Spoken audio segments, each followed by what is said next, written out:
आज हम very short answer type question start करेंगे। ये क्वेश्चंस काफ़ी इजी हैं, 1 या 2 मार्क्स में पूछे जा सकते हैं, तो इनको अच्छे से कीजिएगा। और अगर आपको वीडियो अच्छा लगता है तो प्लीज़ इस चैनल को लाइक, शेयर और सब्सक्राइब ज़रूर कीजिएगा। चलिए हम स्टार्ट करते हैं। इसमें मैंने एक साथ 4 क्वेश्चंस ले लिए हैं, चारों बहुत छोटे छोटे हैं। इसमें पहला क्वेश्चन है आपका, a rough inclined plane is placed on a cart moving with a constant velocity u on horizontal ground. A block of mass m rests on the incline. Is any work done by force of friction between the block and incline? Is there then a dissipation of energy? ये question तो बहुत easy है। देखिए, आपके एक cart है, इस cart के अंदर एक रफ इंक्लाइंड प्लेन इन्होंने प्लेस कर रखा है। इसका कुछ एंगल मान लीजिए आप थीटा, इंक्लाइंड है इसलिए उठा हुआ। अब इस इंक्लाइंड प्लेन पर एक ब्लॉक रखा है ऑफ मास m जो कि रेस्ट पर है। ठीक, ब्लॉक m रेस्ट। अब ये कार्ट तो मूव कर रही है इस तरफ, जहाँ आपको मूव कराना है करा दीजिए। इसमें बताना ये है कि work done bye force of friction between the block and the incline कुछ है या नहीं। अब सीधी सी बात है, इस घाटी की ढलान इस तरफ है, ऊपर की तरफ इंक्लाइंड है, मतलब अगर आप ब्लॉक इस पे ऐसा रखते हैं तो gravitation force mg sine theta से ये नीचे की तरफ आएगा। लेकिन कुछ फ्रिक्शन F होने की वजह से ये रेस्ट पर है। ये चीज़ आप समझ गए हैं। ये फ्रिक्शन mg साइन थीटा के बराबर है ऑपोजिट डायरेक्शन में, तो इस फ्रिक्शन की बैलेंसिंग की वजह से ही ये रेस्ट पे है ना। ये चीज़ आप जानते हैं। ये फ्रिक्शन स्लाइडिंग को अपोज कर रहा है। अब स्लाइडिंग को अपोज कर रहा है, ब्लॉक रेस्ट पर है, तो ब्लॉक में कुछ मोशन नहीं हुआ, इसीलिए वर्क डन क्या होगा, 0। Very easy. ठीक, फ्रिक्शन ने स्लाइडिंग अपोज करी, ब्लॉक रेस्ट पे था, मोशन नहीं हुआ, तो work done is equals to 0 by force of friction. ठीक, अब फ्रिक्शन जब काम में आया ही नहीं, फ्रिक्शन के द्वारा वर्क डन हुआ ही नहीं, तो वियर ऑफ, टीयर ऑफ कुछ भी नहीं हुआ, तो डिसिपेशन ऑफ एनर्जी होगा क्या, बिल्कुल नहीं। तो सेकंड पार्ट का आंसर है नो, और फर्स्ट पार्ट का आंसर है work done is equals to 0। Then 6.23, why is electric power required at all when the elevator is descending? Why should there be a limit on the number of passengers in this case? 2 part हैं इसके अंदर, दोनों ही काफ़ी easy हैं। इसमें तो आपको answer देना है, लिख देता हूँ मैं। देखिए, ये बात समझ में आती है, एलिवेटर ऊपर जा रहा है, पावर लग रहा है। अब जब नीचे जा रहा है तो पावर की ज़रूरत क्या है, बिल्कुल ज़रूरत है। अगर आप पावर नहीं रखेंगे, वो धीरे धीरे नीचे नहीं जाएगी, तो एकदम से गिर जाएगी due to the force of gravity. क्योंकि लिफ्ट जो है उसका कुछ वेट है और ये नीचे जा रही है विद एक्सेलरेशन g। अब इसके अंदर कुछ पैसेंजर्स भी आ गए जिनका कुछ वेट है, तो लिफ्ट का वेट और इन सबका weight multiplied by this g, तो नीचे की तरफ आप देखिए कितना फोर्स लगेगा, तो एकदम से ये गिर सकती है लिफ्ट। तो इलेक्ट्रिक पावर की ज़रूरत पड़ती है to prevent the lift from falling freely under gravity. ठीक, ये चीज़ का आप ध्यान रखिएगा। ठीक, इस तरह का आप आंसर लिख के आइएगा। सारे पॉइंट्स क्लियर हो गए हैं। क्यों चाहिए electric power? To prevent accident. नहीं तो क्या होगा, the lift will fall freely under gravity resulting in casualties. ये पहले पार्ट का आंसर। अब सेकंड पार्ट, अब ये सब समझ ही रहे हैं, बहुत सारे पैसेंजर्स अगर एलिवेटर में चले जाएंगे तो वेट बढ़ जाएगा। अभी यहाँ मैंने 2 पैसेंजर बताए थे, यहाँ पे आप और मान लीजिए, तो इन सब का मास बड़ा सा m इंटू जी, इसकी वैल्यू इतनी हो जाएगी कि जो इलेक्ट्रिक पावर है वो भी इस लिफ्ट को रोक नहीं पाएगा, धीरे धीरे उतरने से रोक नहीं पाएगा। फिर वही होगा, एक थ्रेशोल्ड पॉइंट आएगा जिसमें कि ये वेट उसको एग्जिट कर देगा और लिफ्ट एकदम से गिर जाएगी, अगेन एक्सीडेंट हो जाएगा। ठीक, क्योंकि जैसे ही नीचे आएगी लिफ्ट, ये वेलोसिटी नीचे की तरफ बढ़ेगी। आपने तो देखा ही है, बॉल जो कि एक हाइट से गिरती है ग्राउंड की तरफ, तो जब ये ग्राउंड के एकदम नज़दीक होती है, इसकी काइनेटिक एनर्जी सबसे ज़्यादा होती है। जब ये रेस्ट पे होती है तो उसकी पोटेंशियल एनर्जी मैक्सिमम होती है। काइनेटिक एनर्जी मैक्सिमम है मतलब क्या है, वेलोसिटी ज़्यादा है। अब आप सोचिए इस mg ने इलेक्ट्रिक पावर के द्वारा जो एनर्जी थी उसको सरपास कर दिया, एकदम से नीचे गिरने लगी, जैसी ग्राउंड की तरफ आई इस तरफ, जितने भी लोग बेचारे अंदर बैठे थे उनको बहुत बुरी चोट लगेगी, डेथ भी हो सकती है कैजुअलिटी हो सकती है। तो ये वेलोसिटी क्या होगी, बहुत ज़्यादा हाई हो जाएगी। तो इसीलिए पैसेंजर्स की एक लिमिट रखी जाती है। ठीक, ये आंसर आप खुद ही लिख लीजिएगा, या चलिए मैं ही लिखा देता हूँ शॉर्ट में, speed of descending increases. So आप लिख दीजिएगा, limited number of passengers are required to prevent the elevator from gaining larger velocity. ठीक, लार्जर वेलोसिटी ना हो ज़्यादा पैसेंजर्स होने पर, इसीलिए हम रखते हैं स्मॉलर पैसेंजर्स या लिमिटेड नंबर ऑफ पैसेंजर्स। ये है आपके 6.23 का आंसर। Then 6.24, a body is being raised to a height h from the surface of earth, what is the sign of work done by applied force और gravitational force. ये तो do as directed question है। देखिए, एक body को आप h height तक race कर रहे हैं, ये आपका ग्राउंड है, ग्राउंड से h हाइट पे इस बॉडी को ले जाया गया। सीधी सी बात है, ये जो h है ये डिस्प्लेसमेंट ऊपर की तरफ हुआ, being raised to a height मतलब नीचे से ऊपर आप लेके गए, तो डिस्प्लेसमेंट h हुआ ऊपर की तरफ और फोर्स लगा ऊपर की तरफ, तो h भी ऊपर f भी ऊपर, तो वर्क डन कितना हो जाएगा, FH cos 0 डिग्री, क्योंकि सेम डायरेक्शन था, तो आपको मिल जाएगा FH। तो वर्क डन क्या होगा, पॉजिटिव, दोनों का डायरेक्शन सेम था इसलिए। अब ये जो फोर्स है, थोड़ा ये लिख देता हूँ उसको मैं, ये ऊपर की तरफ लग रहा था, तो gravitational force on the other hand Fg नीचे की तरफ लग रहा था। इवन ये चीज़ भी आप जानते हैं, इसके साथ क्वेश्चन में हमने किया था।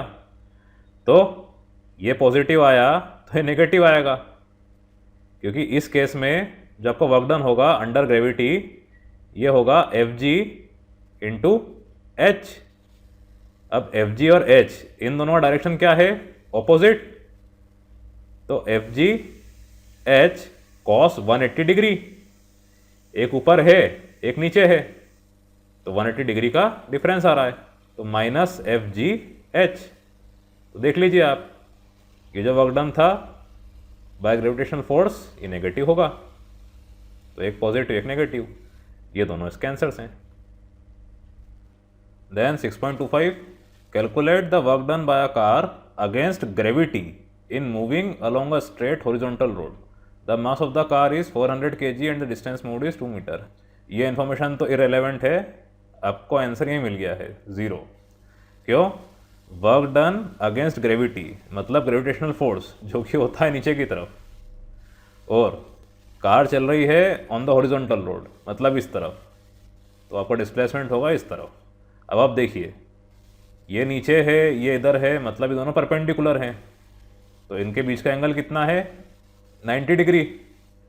तो वर्क कितना हो जाएगा आपका, Fg d cos 90, cos 90 मतलब 0। कितना सिंपल क्वेश्चन था ये, इसको तो आप ओरली भी पढ़ के ही कर सकते हैं, बस 2 वर्ड आपको दे दिए इन्होंने, वर्क डन अगेंस्ट ग्रेविटी मतलब डाउनवर्ड, हॉरिजॉन्टल मतलब राइटवर्ड या लेफ्टवर्ड, दोनों के बीच का एंगल 90 डिग्री मतलब वर्क डन 0, तो उसका आंसर होगा 0। Then 6.26, a body falls towards earth in air, will its total mechanical energy be conserved during the fall, justify। अब आप लोग सोच रहे होंगे इसका आंसर होना चाहिए यस, वही वाला केस 9th क्लास वाला, बॉल इधर थी फिर इधर आई फिर इधर आई, टोटल मैकेनिकल एनर्जी सेम रही, पर ऐसा नहीं होता है। ये कंडीशन आपकी थी आइडियल, हमने ये मान लिया था कि एयर रेजिस्टेंस नहीं है, पर रियल लाइफ में ऐसा नहीं होता है। एयर रेजिस्टेंस होने की वजह से जितनी आपकी पोटेंशियल एनर्जी रहती है mgh, उसकी वैल्यू आपकी मैक्सिमम काइनेटिक एनर्जी 12 mv² से ज़्यादा होती है, क्योंकि बॉल जब नीचे की तरफ आ रही है तो ये एयर रेजिस्टेंस को भी काटते हुए नीचे आ रही है, तो यहाँ पे थोड़ा बहुत एनर्जी लॉस हो जाता है। इसीलिए mgh जो रहती है वो mv² से थोड़ी ज़्यादा होती है।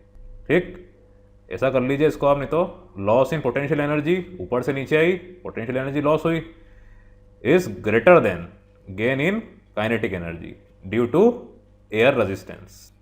तो कुछ भी नहीं है, बिकॉज इतना आप लिखे आइएगा और ये इक्वेशन लिखे आइएगा, that is more than sufficient to answer this question. तो ये इसका आंसर होगा। Then 27, a body is moved along a closed loop, is the work done in moving the body necessarily zero? If not, state the condition under which work done over a closed path is always zero. Again वही question, work done जरूरी नहीं है zero हो, work done zero होता है closed path में if and only if आपके forces conservative होते हैं। तो ये चीज़ का आप ध्यान रखिएगा। कंजर्वेटिव मतलब कि इनिशियल पोजीशन फाइनल पोजीशन उसको देखने वाले, फ्रिक्शनल फोर्स वगैरह जिसमें नहीं आते हैं। हमने क्वेश्चन भी किया था इलिप्टिकल वाला, ये सन था आपका, इसके आसपास अर्थ मूव कर रहा था, तो इसमें फ्रिक्शनल फोर्स का ही नहीं था, या कंजर्वेटिव फोर्स की बात हो रही थी, तो वर्क डन जीरो था, चेंज इन काइनेटिक एनर्जी भी जीरो थी। पर फ्रिक्शनल फोर्स अगर होंगे, नॉन कंजर्वेटिव फोर्सेस अगर होंगे, तो इससे क्या होगा, वही चीज़ वियर ऑफ टीयर ऑफ, जिससे कि आपकी काइनेटिक एनर्जी हीट या लाइट में ट्रांसफर हो जाएगी। ओके, ये मैं नहीं लिख रहा हूँ, इतना आप भी समझते हैं, आप खुद भी लिख सकते हैं अब तो, क्योंकि हमने इसके से बहुत सारे क्वेश्चंस कर लिए हैं। तो इसमें आप इतना ही लिखिएगा कि वर्क डन जीरो होता है क्लोज पाथ में, सर्कुलर पाथ में, लूप में, अगर फोर्सेस कंजर्वेटिव होते हैं तो। अदरवाइज अगर फोर्सेस नॉन कंजर्वेटिव होते हैं लाइक फ्रिक्शनल फोर्स, तो उस केस में होता है वियर ऑफ टीयर ऑफ, जिससे कि आपकी energy according to law of conservation of energy किसी और फॉर्म में कन्वर्ट हो जाती है, लाइक हीट और लाइट। ये इसका आंसर है। Then 6.28, in an elastic collision of two billiard balls which of the following quantities remain conserved during the short time of collision of the balls when they are in contact. अभी आप जानते हैं short time डेल्टी के लिए आपकी kinetic energy थोड़ी सी change हो सकती है, क्योंकि टकराते समय थोड़ा सा डिफॉर्मेशन हो जाता है। तो डिफॉर्मेशन कैसे होता है, जैसे बॉल चपटी हुई तो उस समय उसके अंदर पोटेंशियल एनर्जी आ गई, बॉल कांटेक्ट में आई, थोड़ा सा इसमें चपटापन आ गया इस तरह से। तो चपटापन असल में क्या है, एक पोटेंशियल एनर्जी को जन्म देने वाली चीज़, फटाफट ये वापस से इसकी पोजीशन, ओरिजिनल पोजीशन गेन कर लेती है, पोटेंशियल एनर्जी स्टोर हुई और वापस से ये, क्योंकि ये इलास्टिक है, काइनेटिक एनर्जी में कन्वर्ट हो जाती है। तो बस इस छोटे से टाइम के लिए आपकी काइनेटिक एनर्जी चेंज हो जाती है, इसीलिए ये कंजर्व नहीं रहती। ठीक, बाकी हाँ, टोटल लीनियर मोमेंटम तो आपको मैंने बताया, इलास्टिक इन इलास्टिक दोनों केस के लिए हमेशा कंजर्व रहता है। तो इसमें जो रीज़न है वो आप ही दे दीजिएगा, आप डायग्राम बना दीजिएगा और यहाँ पे लिख दीजिएगा a slight conversion of KE kinetic energy to potential energy, so KE is not conserve for delta. ठीक, बाकी लीनियर मोमेंटम के लिए तो आप एक लाइन लिख दीजिएगा, it is always conserve for elastic as well as inelastic collisions. इस तरह से इसका आंसर होगा। Then 6.29, calculate the power of a crane in watts which lifts a mass of 100 kg to a height of 10 metre in 20 second. अभी देखिए question कितना easy है। Which lifts a mass of 100 kg, lift कर रही है मतलब ऊपर की तरफ उठा रही है, ये वर्क डन अगेंस्ट ग्रेविटी कर रही है। अब ऊपर की तरफ उठा रही है, फोर्स ऊपर की तरफ लग रहा है, मतलब क्या हुआ, वर्क डन इज पॉजिटिव। अभी हमने इसका क्वेश्चन किया था। ठीक, तो सारी इंफॉर्मेशन लिख लीजिए आप पहले। एम आपको दे रखा था 100 kg। अब पावर क्या होता है आपका, energy upon time, work done upon time. जो फॉर्मूला आपको अच्छा लगे वो देख लीजिए। ऑब्वियसली इसमें एनर्जी का ही यूज़ होगा, क्योंकि 100 kg को उठाया जा रहा है, कैपेसिटी टू डू वर्क, बात वही है। अब कौन सी एनर्जी लगी इसमें, change in potential energy, mgh by T. Direction positive होगा, आप ध्यान रखिएगा, क्योंकि 10 मीटर से उठाया गया, जिस डायरेक्शन में उठाया गया उसी डायरेक्शन में वर्क हुआ, तो mg into h into cos 0 degree, cos 0 degree मतलब 1, वो मैंने नहीं लिखा है, इतना आप समझ जाइएगा।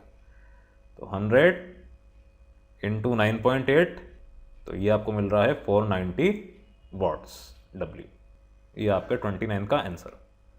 अब 30 वाला ये कर देता हूँ मैं ऊपर ही, ये भी इजी है। The average work done by a human heart while it beats once is 0.5 joule. Work done आपको दिया है 0.5 joules. Calculate the power use by heart if it beats 72 times in a minute. अभी ध्यान रखना, minute SI unit मतलब seconds, तो 60 seconds. 72 बार ये beat करता है, बिल्कुल करता है। तो work done is equals to N, number of times it beats, multiplied by work done by time. ठीक, ऐसा करें या फिर आप वर्क डन बाय टाइम करके 72 बार प्लस कर दें, इतनी मेहनत ना करते हुए N इंटू ये कर दीजिए। तो N आपका 72, वर्क डन 0.5 बाय 60 मतलब 0.6 वॉट। ये आपका 30 वाले का आंसर।